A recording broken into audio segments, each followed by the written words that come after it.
Centennial Bank has its roots in West Texas. The bank got its start as Hale County State Bank in 1934 in Plainview, Texas, about 45 miles north of Texas Tech.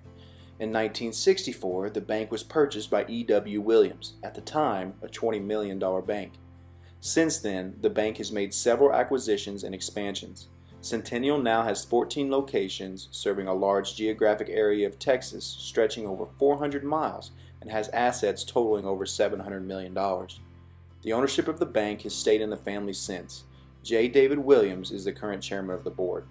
The executive management and members of the board were extremely willing to help our team, and they provided valuable insight regarding not only succession planning, but also provided insight into a number of other areas. Community banking is as much about the people and culture as it is about the business. Our team views this as an opportunity to address these valuable complementary areas. We are not a complex company. We're a pretty traditional business model. We stay on the proper side of Glass-Steagall. Our company is all about survival of community banks, especially as a rural market. I'm proud to be a community banker, and when people ask me what I do, that's exactly what I tell them I am. So what is succession planning to me?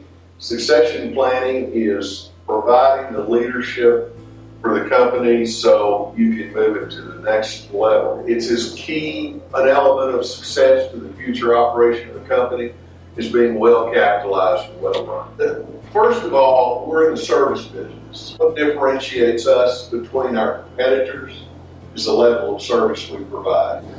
We are only as good as our people are. That I am a self-proclaimed culture guy.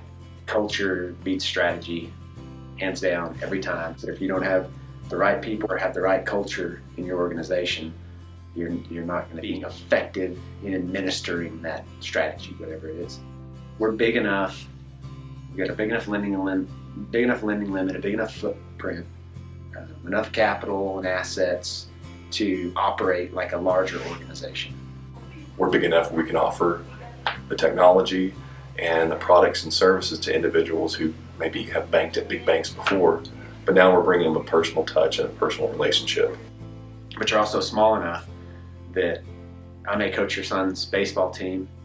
You're just gonna know me. I think you win in this business by doing the thousands of little things rather than one huge thing that you can point out as being important, right? It's the day-to-day. And if you can get your people to do that and understand that, I think that's when you have this is all coming back to culture. If you have employees, you have people that want to be there, that want to be a part of the organization, that feel valued, then they're going to deliver that value to the customer also. We really try to sell the relationship.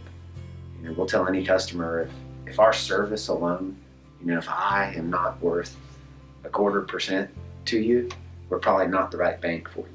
As cyber, right now, that's one of the largest, if not the largest risk in the bank, security issues. We all know the big stories out there, data breaches and ransomware attacks, things of that nature. I think the chief operating officer role is really evolving in the industry for one. Thankfully for us, Monty has a really strong background in operations as well as finance, so we're unique compared to where we might be if we were another bank. I've got the finance and accounting side. I did operations before. We called operations traditionally in a bank was processing checks, ACH, wire transfers, and IT was kind of a side, just a department of that. Really, that doesn't cut it anymore. We need somebody in the technology side. And some technology expertise on the board. They say you should never build a position around a person. I don't know that that's 100% true. It's different for every bank. Who we hire depends on what they bring to the table in this role. Kind of working at how does that fit between, say, the CFO, the COO, and the information security officer type role. So who do we want more, and where do they fall at on the organizational chart? It's kind of exactly like I said, moving target. And where do we think it's trying to find the right person that fits our organization and has some of those skills one way or the other, and then okay, we've got this person, now we need to find the complement on this other side, and that's where we're at today. The overlying goal that we can measure is to grow the bank to $1 billion in assets in the next 5 years. We can grow internally generated capital 5 to 7% growth, organic growth a year. We started out, if we made $1 million, we wanted to make $2 million. If we made $2 million, we wanted to make $3 million. Regulators have gotten to the point, unfortunately, they think once you've got capital in the bank, it's their money. And it's not, it belongs to the shareholders. If you're not using that excess capital, return it to the shareholders. And we do not, there are a whole lot of bankers that share our belief, you do not leave extra capital in there because all it does is reduce your ROEs. But we might not want to go to $1 billion. There's a lot more burden once you cross that line. But Greg's grinning, I'm watching him. Yeah, I am too. You got to have constructive friction, if you want to call it that. I joke around, but I'm also not joking. Telling them don't get too used to this dividend payout policy. I'm gonna cut it back. We're gonna grow and we're gonna need that. When you hit $1 billion, a lot of things come into roles in terms of internal auditing, internal controls. We have to assert those internal controls formally. We have additional procedures from the audit perspective to ensure that those internal controls are adequate for the size and complexity of the institution. I think board members are going to have to spend more time to be a part of the committees that they're put on, whether it's the cybersecurity committee, whether it's the audit committee. I think that boards tend to get, in the banking industry, very old, but we don't represent really the diversity of our age groups we're trying to serve. There's probably nothing worse than having 10, 60-plus-year-olds trying to determine what a millennial wants. So here's my outlook on millennials. Everybody's a millennial at one stage in their life. I mean, part of it's called being a young person. The information flow is so much faster than what it was in the late 90s, early 2000s. I think they still care about personal interaction. I think maybe more than ever they care about efficiency, and that's efficiency with their time. You have to lay out a progression for your top talent. I don't think that's unique to millennials. I think it's been that way for longer than people think. We need to do a better job of that. I think we get it. We're in a process of going through very similar succession planning with our directors and making them more accountable because we want them, our outside directors, we want them to bring us business.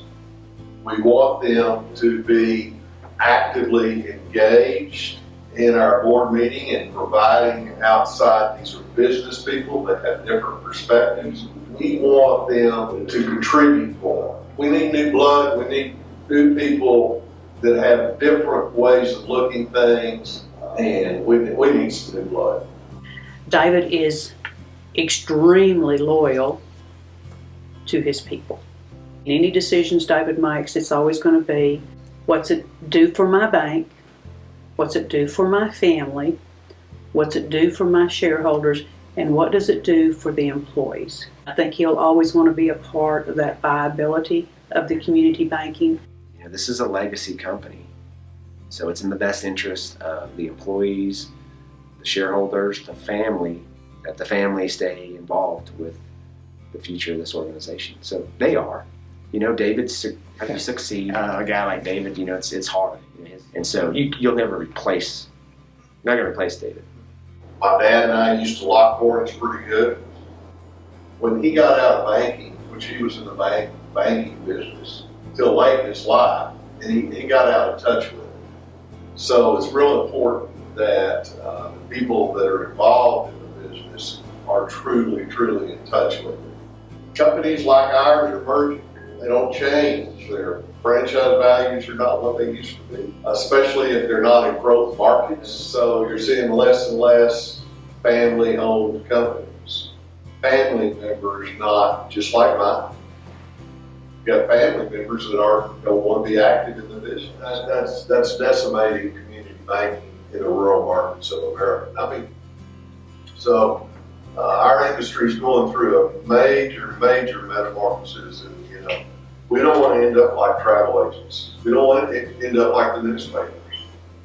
We've got to figure out a way to survive because if we don't provide banking to our communities, I guarantee you, the big guys won't do it.